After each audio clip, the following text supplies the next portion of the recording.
Juggling motherhood and modern day life can be stressful and relentless, but it doesn't need to be this way. The Joy of Being podcast is the answer to maternal mental health, bringing sustainable relief and calm to hardworking mums everywhere so that you, your family and work can thrive. My name's Marina Pearson and I'm your host, transformational coach and mum who loves to interview business owners, transformational professionals and creatives to have insightful conversations about what it takes to really live a life that is thriving, fulfilling and full of joy. And today I've got some amazing news. You can now order your very own version of the Joy of Being book, supporting hardworking mums to stress less and live more. If you're the type of mum who is struggling with the burdens of motherhood or modern day life, then this will be a perfect book for you. If you're curious, you want to know more and you want to see what's up with that book, you can do so at www.marinapearson.com/book. So on today's show, I'm interviewing the beautiful Anke Herrmann, passion business coach.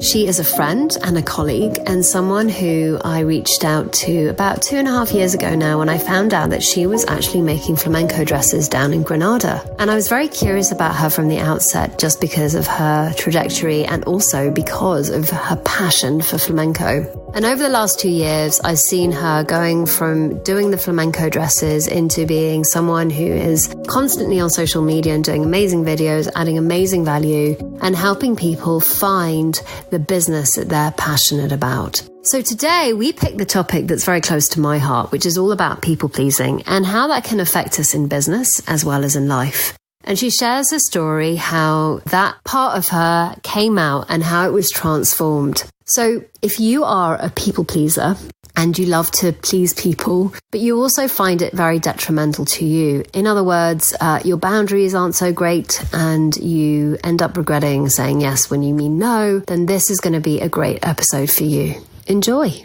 So welcome everybody. And on today's show, I have Anke Herrmann. Now, Anke is someone who I met in Granada, but she was already in the community that I'm part of. And I just immediately loved her energy. And she is a coach and she works with business owners. And today we thought we would pick the topic of people pleasing, because I know that this is a topic for us mums and women in general. It's something that I think a lot of us carry in our psyche, and I just really wanted to explore this with her, and she was totally up for it. So welcome, Anke. Well, thanks so much for having me. I'm really excited to be on your lovely podcast. I'm a keen listener. So welcome. So where would you like to begin with this, actually? What kind of feels most pertinent for you to talk about in terms of people pleasing? Well, I think I'd love to give a little bit of context of why that topic is even relevant, to me, and why I would love to bring it to the table, basically, because it was that very thing that almost got me to throw in my business. Like, it was really literally the thing that pushed me to the edge of, or over the edge of burnout or whatever it was. But then, as always, those moments in hindsight, that was back in 2012, like looking back, you think, obviously I needed that, face in the dirt moment for all the things that have happened since, and all the ways I've grown and evolved, and the stuff I've been able to create wouldn't have been possible without the insights following that moment. What really struck me about it was how slowly it crept up on me. Like, it wasn't something that I was even aware of, that was an issue. Because when I look back, I'd always been a people pleaser.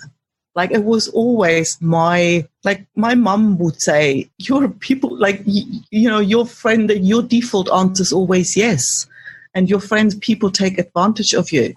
And that was like when I was 10 or something, and I never even felt taken advantage of. And, I just didn't have a problem with it, Like, I was happy to, if there's something, if I can meet you wherever, well, yeah, fine. I just didn't have that sense that that was something that impacted me in some way.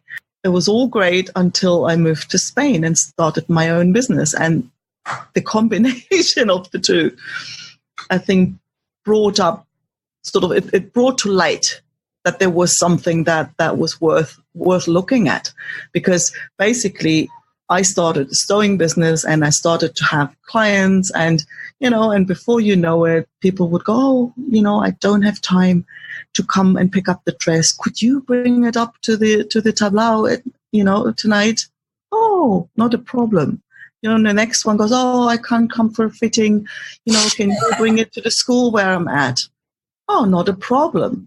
And that really isn't a problem when you have 3 clients, but when you have 10 or 15 projects going on at the same time, there's slowly that sense of, you're being pulled in all different directions. And then there was the sense like I'd said yes to one and I'd said yes to the other, and now I can't say no to the third one who already expects that level of service, and it was really that slowly over years, literally over years, the pressure would build up. And I didn't even know it. It was this little, how they always say with that, I don't know whether it's even true and it sounds cruel, but when you put a frog in cold water and slowly heat up the water, they won't know that they're boiling. And that was really what happened until it was like almost too late. And it wasn't until, I'd really had this extreme moment of, a project where in the end I didn't sleep for 4 days and 3 nights to get these bloody dresses finished, and that was really the moment where I was like, and I was like at the very end. You'd bump into me in the street, where we would walk and people, hey, how are you? And I'd burst into tears, like there'd be cold sores on both sides of my mouth, and it was just, skinny as hell, and it just wasn't funny, and that was really the moment when I thought, is this what I signed up for? Is this what I've created? I just don't want it, and that was really the moment when I started to, it was really to look at what on earth is going on here. How could I even get to this stage when it all had started so inspired and so creative and so, lovely? And then I started asking some different questions.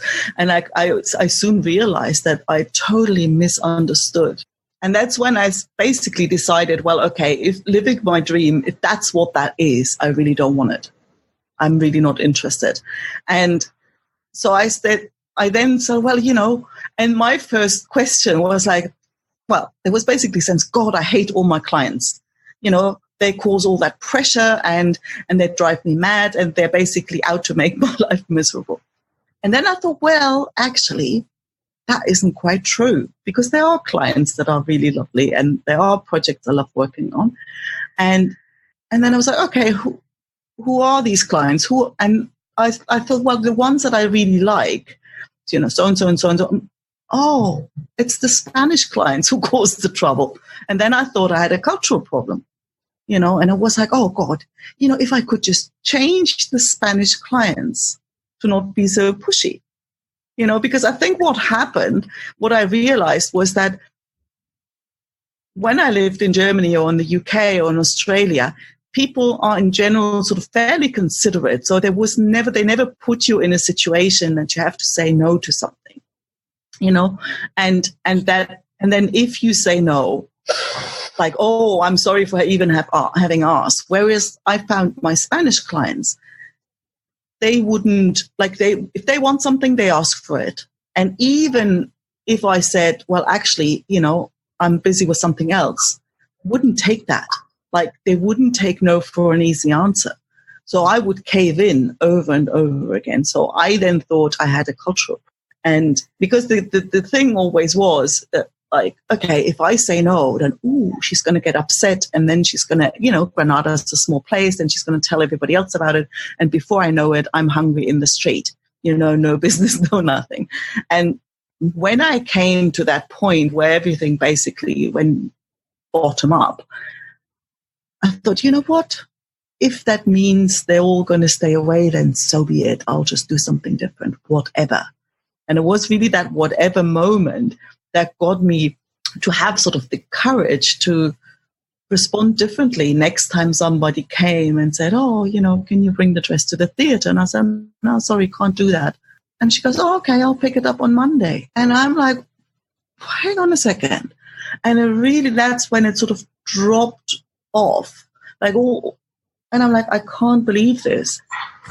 How many times did I work through the night or take on stuff because and that's what I could see, that the pressure didn't come from Spanish or whatever clients. It came from the story that I'd made up, the chain of consequences that I had constructed that would come over me if I said no. That's what caused the pressure. Gosh, I love that. I'm just kind of reflecting on something that I do too.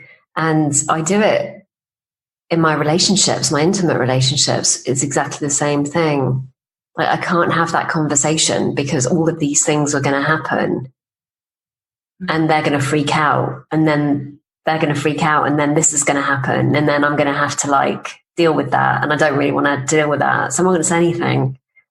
I'll just much rather keep the peace. My thing is keep the peace. Yeah. No, I mean, at the bottom of it, it's my thing too. It's that avoiding conflict, and that's been around, and you can sort of trace it back to some interpretation of some shit that happened when I was little. I mean, I can sort of see where it comes from, but that avoiding conflict is huge. Yeah, I never, and that whole, but realizing that no, it wasn't what they said. It was me assuming I know what they are thinking. Mm-hmm. And then realizing how often I was actually wrong, because when I started to say no, most people were like, oh, okay, and I'd never learned that part of the cultural difference, that yes, they are more pushy when they ask for things, but they're also really good at taking a no if they believe you, And the other thing that dawned on me in that moment was that I always had that sense that they basically kind of walk all over me, that kind of like, oh, poor old me, and I'm I'm such a generous, I do everything for you and you just basically don't appreciate me. There was always kind of that story, and realizing, well, and I think in that whole exploration, it's when I stumbled across the 3 principles. And I think one of the first books I read was the Relationship Handbook. And there was something that really hit me in the face. Something I don't even remember where exactly it was, but what I received was, hang on, Mrs. Good Girl, you do say yes and you do the thing, but Jesus, you resent the hell out of them. Like you're not all that generous as you think, and I'm like, oh yeah, that's true. It's true. I was doing it, but resentfully. And when I started looking at it as thinking, oh, so I'm doing what I think they expect me to do in an attempt to manipulate them into liking me. And all of a sudden the whole the more I saw that I can't predict what I'm going to think a minute from now. What makes me think I can predict what somebody else will think, or whether or not they get upset or not. And that really sunk in a way that, well, okay, so then I might as well just say what's really going on. Yeah, it reminds me of a story, something that really showed me that too. I was running these effortless lifestyle and business program, and one of the things that I really didn't want to do was have the calls in the evening, because I've got my son and I really wanted to have the calls just during the day. And I thought, well, they're women in business, so this shouldn't really be much of an issue, because it's not like they have to be at work or anything. They can just take the time out when they want to. But in the evening, I just don't think it's the best time. And anyway, I probably, I just want to spend that time with my son. But on the sales calls, I had a couple of women that said, yeah, no, the day doesn't work for me. I want to do it in the evenings. And in the end, I was like, all right, then we'll do that then instead, just to kind of, please them. And the irony of all of this was the ones who decided to leave halfway through, all the ones that actually wanted to do the ones in the evening. And I was left with all the others who I thought, oh gosh, well, I have to still carry on doing until one afternoon when I was like, actually, let me just ask. And they were like, oh no, thank God, like we want it during the day. Yeah. And that's funny. It was such a big epiphany for me, because what I realized was that if it's not working for me, it can't be working for them either, because that energy is felt. Yes, that's so true. And so the thing is I have a different flavor of it, and I get shown it time and time again, and I get reminded. I'm like, oh, I'm doing that thing again, aren't I? It's not like it's gone away. What I notice is that there's more like, oh yeah, all right, that doesn't work, does it? No, I've been here before. That doesn't work. Just needed to be reminded again. So I went away with Leo to Teruel and stayed the night. Went to Albarracin, which is a beautiful town, and we left around about 5:30 in the evening. And I knew I had a webinar to do at 9:30 in the night. And I also knew that we had guests coming to the villa. And I also knew that I needed to put Leo to bed. And I got home. I'm like, yeah, taking everything in my stride. This is going to be fine. Well, the guests turned up when they turned up. They turned up at like 5 to 9 when they said they'd be turning up at 8:30. Leo fell in the pool. I don't know if he was doing it because he thought it'd be funny or whether he just fell in the pool with his clothes on. And I got all upset about it because I'm like, oh my God, I'm freaking out. And now I'm going to have to do all of this. Then the guests arrive and they look at the room, they look at the venue, and they're like, this is not what we signed up for. So then I had to have this conversation. In the meantime, Leo's like going, Mama, Mummy, I'm going to bed, blah, blah, blah. And I'm like going, oh my God, I'm having to deal with these people. And I need to fit into bed. And I've got this webinar. And it's already like 9:15, right? And so they finally leave. And then I'm like, okay, now I have to like deal with Leo. And he was the one that got the short straw, because I then had to leave halfway through our ritual because I'm like, I've got to do this webinar now. Yeah. And I'm like, this doesn't work for me. This just doesn't work. Like, this doesn't work. Like, I'm not going to be doing that again. When I think that I can pack it all in, like, and it's interesting to me because it's a different flavor of the same thing. Yeah. It's like I say, yes, yes, yes, yes, I can do that. Yes, I can do that. Yes, I can do that. Yes, I can do that. Yes. And I'm like, well, actually, saying, yes, I can do this and this and this doesn't actually mean that I can, because in past, I'm like, no, I need more space and I need more time. So that was a massive sort of wake up call for me again. And so as a result of that, it's like an insight around planning when and where and what I'm doing. Yes. And what I'm available for. I got asked this question recently, and I love that question, which is, what are you actually available for? Yeah, that's a great question, isn't it? I really resonate with what you just said. You know, I want this. Oh yeah, I can do that. Oh yeah, I can do that. And I really had, like with the sewing business, that was like a huge problem, because it wasn't always that people would pressure me into things. It's like there was also the other part of it where, you know, somebody I really developed an app for me to like manage stuff, all the orders and when they're due and whatever. And even had like, okay, how much time will that take? So to have an idea of whether I can take on a new order or not, and then somebody would ring me and talk about a project. And I'm like, oh, I want to do it.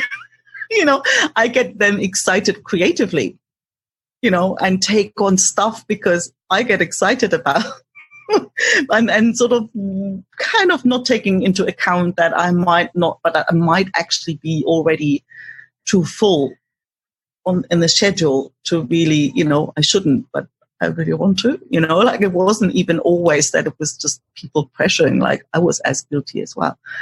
But I think the biggest breakthrough was really to recognize assumptions for what they are and realizing that the pressure, when there's a sense of pressure or a sense of dread because it was always at the end of the day, it was like the dread of having to tell them that they can't have what they want. And there's the sense of like, okay, but my job, it's my job to make sure they're happy with their costume and they're happy with the experience. And so where I'm thinking, well, yeah, that's not totally wrong, but saying that I can't take the stuff where you want me on the day you want me to, that doesn't fall in there. And I think if I really want to be of service to my clients, then I have to look after myself as well, because I can't make that their problem. And that's something that was pretty alien for me as well, to even say, hang on, what is it that I actually need in order to be able to function? And then it begs the question of, can we really please people? Exactly. And I think that was really that was really the thing that dropped for me. The moment I said no for the first time, really kind of inside shivering, but at the same time, like too fed up to care. And she goes, oh, okay. And I really realized, well, actually, and knowing what I know now about how a pleasant or unpleasant reaction experience is created, it seems like almost stupid to think that I can please somebody by doing what I think they want. So tell us a little bit more about that, because obviously, I know what you're talking about, but for those that are listening, maybe this is the first episode that they're listening to, they may not. So what do you mean by knowing what you know now about? Knowing that we create our experience through thought in the moment, and everybody lives in their own little thought bubble. And I can't see what's going on for somebody else. I only have this tiny little glimpse of an idea of what's going on for them.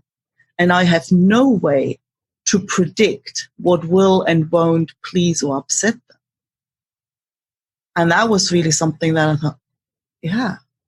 Like when I try and guess, I'm actually wrong most of the, like not most of the time, but like a lot more often than I thought. Because I had always felt so certain that I knew how they were going to react. So I know them really well, and I know she's going to get But they go up and down, right? Like we all do. But that's the thing. It's like, when you, and I really love it when I observe myself in traffic. I think it's a classic. You're driving along and you have a really nice day, and, you just heard your favorite song and somebody cuts you off, and you go, oh, for God's sake, little bugger. And you just happily, keep singing and you keep driving along, and it's just a non-issue. And you have another day when you're preoccupied with something and the same person cuts you off the same way, and you feel like jumping out of the car and punching them in the nose, and it depends on, it's that ebb and flow that we all go through, and that we can't control, and I can't control. I can't tell you whether, somebody not showing up for an appointment, whether that upsets me or not. Well, it depends. Some days it upsets me, other days it doesn't. and to realize, well, actually, other people function in exactly the same way. And there's something in this, I kind of heard this ages ago, but it kind of comes to mind, which is this sense that misunderstanding is an opportunity for deeper connection. Mm. Yes. So even if we act and there is a reaction that comes from someone else, depending on where they are, their state of mind is, or what have you, there is the opportunity there to better understand what's going on for them, right? Absolutely. So, case in point that comes to mind for me is actually a conversation I had recently with my ex-partner. And we were talking about the experience that we were both in when we were together. And his experience of it was very much like he felt very alone. Mm. And I had no idea. Yeah. I had no idea that that's what he was experiencing. He would share with me that he wanted to spend more time with me. But my experience of it was this, that every time I asked him to hang out with me, he would say no. Mm. I say every time. It seemed to me like it was every time, especially if I was with Leo. So when Leo was around the weekends or whatever, I'd be like, let's go and do this. And he would say, no, I don't want to. So to me, my experience of this relationship was also very lonely. So we were both having a very similar experience. And our behaviors were, were just fueling that, And I'm like, oh my God, I'm so sorry. Like that was, the weird thing is that I only ever wanted you to come on the trips with me. And he was like, really? And I'm like, yeah. Like, wow. I wanted to spend time with you. And he was really surprised by that. And then I was really surprised by the fact that he felt the way that he did. Mm. But the interesting thing is that past conversations that we'd had were very much like, you never spend any time with me. I want more time with you. And then I'd get defensive and I'd be like, well, whenever I ask you, you say no, right? Yeah. Yeah. So we both felt very unheard. We both felt very, and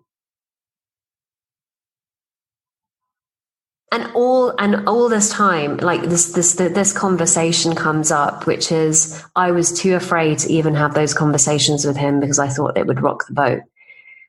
But what's interesting to me is that conversation that we had on Monday, that flavor of where we were both sitting in that moment with nothing on our minds, or at least nothing was on my mind. And the conversation just emerged. It wasn't even that we were planning it or it was something that had, I'd gone, right now we have to have a conversation. Yeah. It just emerged, and I've really heard something in what he said.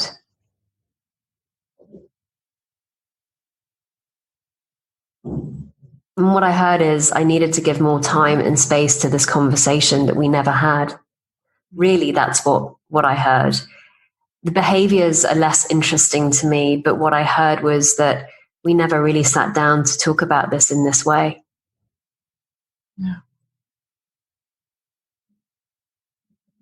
But it is true when, so you get to that sort of point at the, yeah. That was the dog. My mind is perfectly capable of doing that. Now, actually reminds me of like some experiences I had,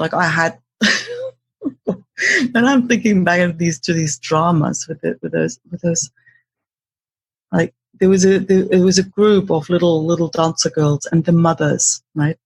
Their biggest nightmare, because they get all anxious, and then everybody dumps their shit onto the dressmaker basically.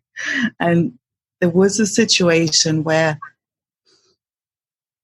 it was basically a misunderstanding. It was the teacher not wanting to say what was really going on, because she thought, because I told her I was going to be, I won't be there at 4:00 because I'm still at the other school. So I won't be there till like 4:20 or something. And then on the way from one school to another, I get this frantic call, "Where are you?" Like being really yelled at basically. And I'm like, "What are you talking about? I told you." And I was going to be late, and you know why. And I get there, and these mothers are just like, and because I'd wasted half an hour or 20 minutes of their precious time. And I kind of felt like I'm basically, bending over backwards here to shuffle all this around. And there was one mother who would literally yell at me, and tell me all sorts of things. And I remember actually, for the first time I don't know whether it's for the first time in my life, but it was like one of the rare cases where I would actually basically talk back rather than just sort of swallowing it all up and then, going over and over that conversation, all the things I should have said and would have said. So I actually said all the things that I wanted to say. So I kind of went home sort of fairly well. I didn't swallow it all. I didn't hold back, and I wasn't too afraid to not say, because then she'd be more upset and whatever. So I kind of felt okay, but I also knew I had to speak with her again the day after. And when I met her, then it was outside of the school. It was just, somewhere to drop off the dress. And she came, and it was almost like a different woman. And all of a sudden she'd say, "Well, actually, like I had my leg broken and I'm not supposed to even be here." And, and she was in the middle of a divorce and no money, and, and it really kind of, that, what you just said, there is this like possibility for a connection. And all of a sudden we ended up hugging each other, where the day before we basically yelled at each other. But it was like I saw her in a totally different light, and I could see, and it really was, how often was I there to judge somebody's way of, asking for something and somebody's way of doing something, and really realizing like how little do I actually know about what's going on for them. And I got the sense that she had a similar experience, and we both were, I hadn't just run 20 minutes, with 15, 20 kilo bag on my shoulders, and, and she was calm, and it was like an entirely different situation, like an entirely different relationship. And there was like 24 hours in between, and how it made it really clear how when you're sort of in the middle of it, you can't see all the other stuff. All you can see is what you've got on your mind in that moment. And the same happens for the other person as well. Yeah. And I didn't see that, right? I really didn't see that. I was just seeing what my situation was and where I was sitting and how lonely I was feeling. Yeah. And every time I approached, I would get a no. And if there was a yes, I would kind of think, wow. And then I would be like, why this should even be an issue? Surely we should be wanting to spend time together. That's the whole point, isn't it? So yeah, it was just a lack of understanding as opposed to anything else.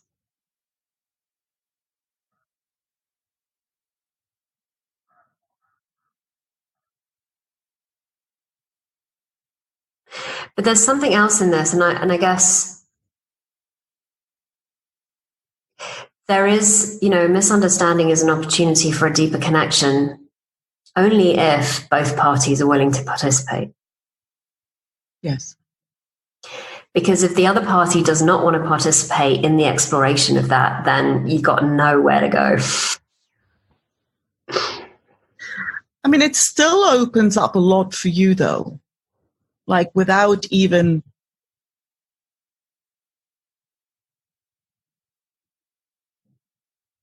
like you're able to see the other person differently. Definitely. The moment you remember that actually I only ever do the best I can given the way the world looks to me in that moment. And the moment I remember that that's also true for somebody else. Mm. It's so, I don't know, like, and I think it gets worse the more close the relationship is. Yeah, it's like, why, it's like, it's funny. I can be so compassionate with, basically anybody. Except my, like, I think, I don't know, I'm probably not as harsh with anybody except, like, your partner. Yeah, I don't know, and myself probably, so it's that, I think it's sort of the closer it gets, there's more expectations than we have on other people. I don't know. It seems harder to take that step back and think, okay, so, what must be going on in your mind for that to make sense? Hmm.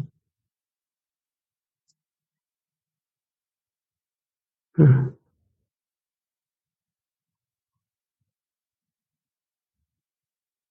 So have you found that sort of, this people-pleasing journey, because it is a journey, isn't it? It's not like you wake up one day and it's all gone.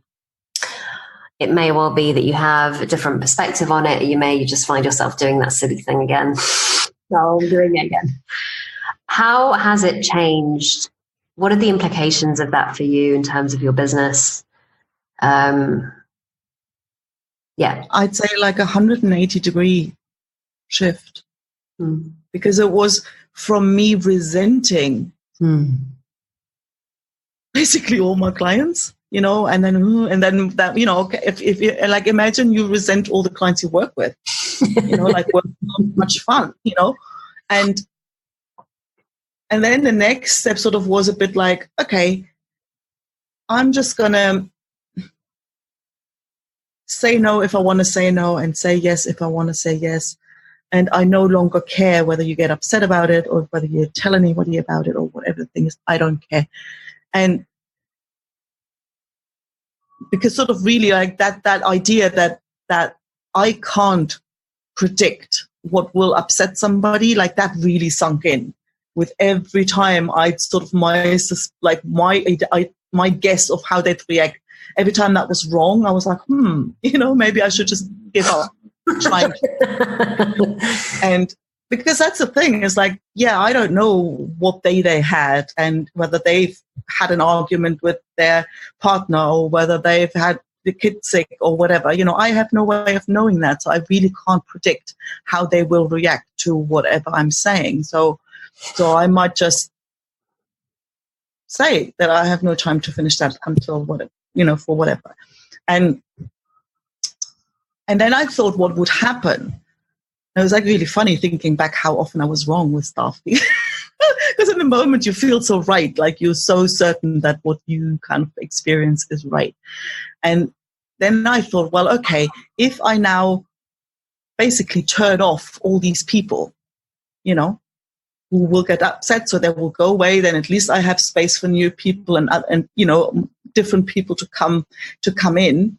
What I found was that hardly anybody left as a client.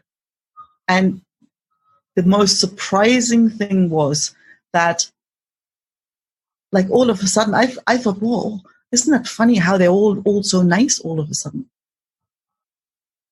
And then I thought, so now that they kind of notice that they can't push the dressmaker around anymore, that I've sort of put my foot down and I've kind of found my place to sort of, not be walked over. Now all of a sudden they're so much nicer, And then I saw,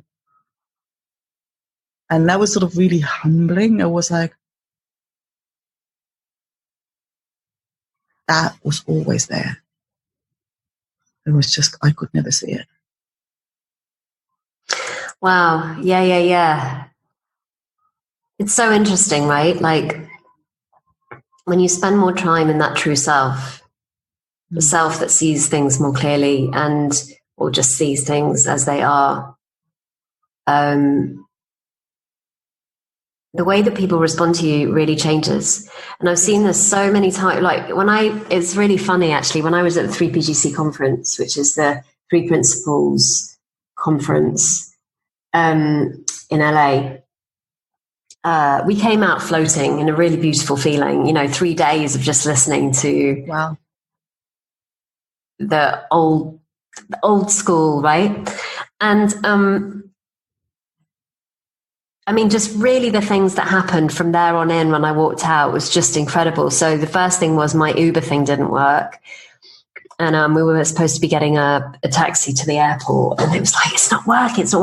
Anyway, there was a guy who was standing at we were going to get a taxi. But this guy overheard the conversation. He's like, are you going to LAX? And we were like, yeah. He's like, you can just get into my Uber. My company's paying, so just come along with me. So that was like a free ride. And then at the airport,